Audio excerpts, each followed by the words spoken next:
The LA Dodgers just continue to find ways to win baseball games. They now lead the MLB in wins with 16. Yesterday it was Will Smith that came in and got a hit and scored the only run of the game against the Rangers to win that series. The Dodgers have now won 5 of their last 6 games. Yamamoto has really become the clear ace. Clayton Kershaw just made and looked good in his rehab. We have a lot to talk about in this video, but before I begin, I would really appreciate it if you would drop a like and subscribe. It only takes 5 seconds, plus you can always change your mind. We are on the road to 50,000 subscribers, and with your support, I believe that we can get there super fast. Alright, so let's go all the way back to the beginning of the Colorado Rockies series, because I did not make any content talking about that series. I'm going to keep this brief and just go over the main points, but in Game 1, the top of the order carried the Dodgers to victory. Shohei Ohtani was 3 for 5 with a walk and 3 runs scored, and he hit a home run in that game. Mookie Betts was 2 for 4, also with a home run. Freddie Freeman was 2 for 5, and then Will Smith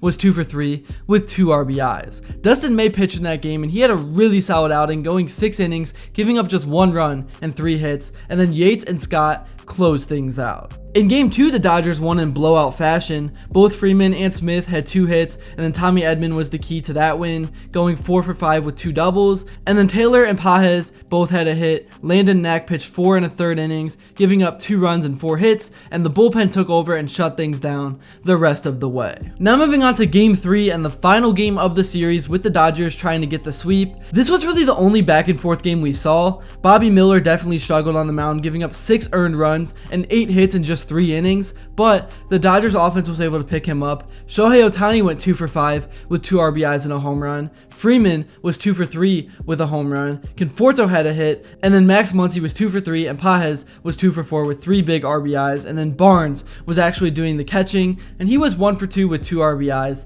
and the Dodgers escaped with an 8-7 win to finish off the sweep, and off to Texas the Dodgers went. In Game 1 against the Rangers, Yamamoto took the mound and he made quite a statement. He really showed that he has what it takes to be the ace, pitching 7 innings and giving up 5 hits and no runs. We all knew he had it in him. It was just about getting experience and putting everything together. And then Yates and Scott closed things out, completing the shutout. Tommy Edman hit leadoff in this game and he went 2 for 3 with a home run. Hernandez was 1 for 4 with an RBI. Muncy was 1 for 4, and that was pretty much it for the offense. The Dodgers won the first game of the series 3-0 to improve the winning streak to 4 games. Now moving on to the middle game of the series, Sasaki took the mound, and all in all, he pitched solid, giving up 2 runs in 6 innings, but the Dodgers offense finally had a bad day, which was due to happen because this is the game of baseball we are talking about. Nobody had more than 1 hit. Betts was 1 for 4, Freeman was 1 for 4 with 2 RBIs, Conforto was also 1 for 4 with a run,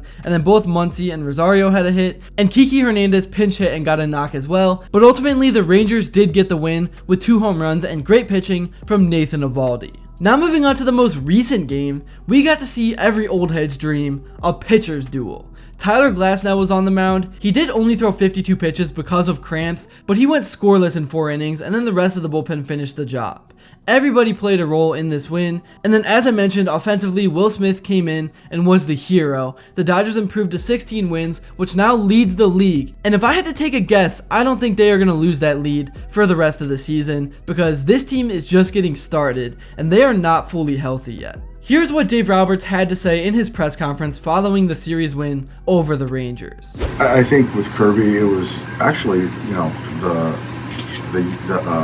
the Smith at bat was a good piece of hitting, lines a double, and then I think he just tried to sneak a hitter by Garcia and put a good swing on it. Was Tanner just down today? Yeah. He's I'm not going to pitch him 4 out of 6 right now, and so Kirby's been throwing the heck out of the baseball. What do you think of Roki, and how much were you noticing like the velo down on his fastball early in the game? You know what? It was down today. I don't know the reason behind it, but I love the first pitch strikes.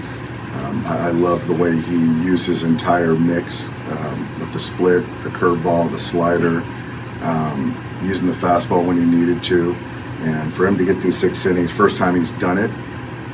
So being up and down 6 times, I felt really good about that. And as we keep going, I want to keep extending him and giving him more leash. But today he was really good. Now to move on to some Dodgers news. I kind of mentioned this in the intro, but Clayton Kershaw made a rehab appearance in Oklahoma City, and he pitched 3 innings of shutout baseball. He gave up 2 hits, had 2 strikeouts with 2 walks. He threw 22 strikes, so a very efficient outing. He is making his way back from offseason toe surgery. His arm is fine, but he needs that toe to be at full strength to push off of and get to full velocity, because he's already at the back end of his career, so any velo he can get, he needs it. But really, Kershaw is just an added bonus to what the Dodgers have. Like, he's looking at being the 4th or even 5th option, maybe even 6th in the rotation, and it's just ridiculous how loaded the Dodgers are. And Kershaw does not need heavy velocity to be effective. He is smart, he can pitch with deception, and he can fool hitters in multiple different ways. And let's take a look at what the Dodgers starting pitching have done up to this point in the season, because for some players it has been a rocky start, which is completely fine, and others have been locked in.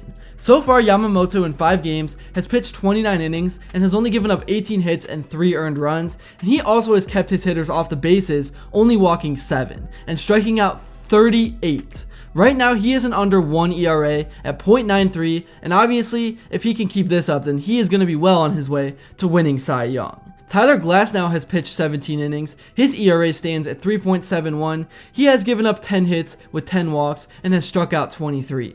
Those numbers are not bad at all, but I do expect them to improve even more throughout the course of the season if he can stay healthy and on the mound.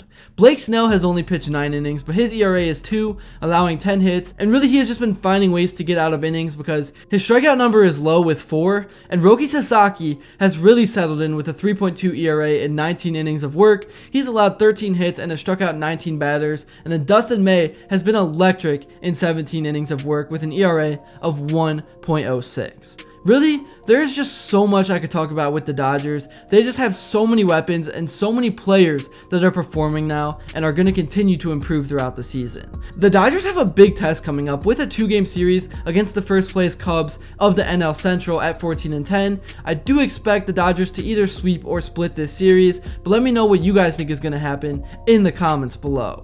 Also, here's an update from Tyler Glasnow himself following his last outing, talking about the cramps and all of that stuff.